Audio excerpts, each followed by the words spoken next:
Masigit po ang daloy ng trapiko ngayon sa EDSA northbound sa bahagi ng Santolan Flyover at kaugnay niyan makakausap natin si June Trinidad ng MMDA Metro Base. June, anong dahilan ng traffic dyan? Kanina pa yan. Yes, kanina pa po yan mga pass per view. Yan. Dala po ng isang forward truck na 10-wheeler po na tumagilit po sa EDSA Main Avenue po, to be exact po. As per initial report, bumangga ho itong main truck po daw sa may Center Island po na naging cause po siya ng tumagilit at the same time po loaded po siya ng graba at buhangin po. Nakasalukuyan po na pinapala po na aming mga kasama po ngayon sa mga sasakyan po ng mga MMDA po ngayon.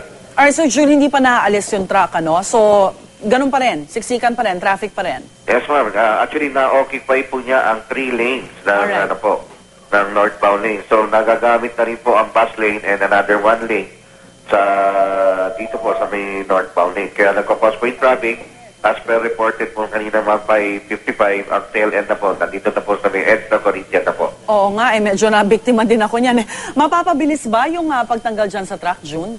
May ginagawa po namin makakaya. Actually, ma'am, nasa 1/4 na lang po. Maubos na po yung laman ng graba po. Mamaya lang siguro po, may itatayo na po yung truck.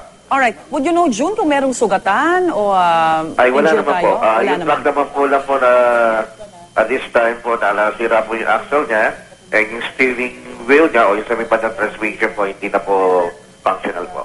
Alright. June Trinidad, mga kapuso, siguro iwasan natin yung yung lugar na muna yan sa mga oras na ito dahil nga grabe po ang traffic. June Trinidad ng MMDA Metro Base, maraming salamat at magandang umaga.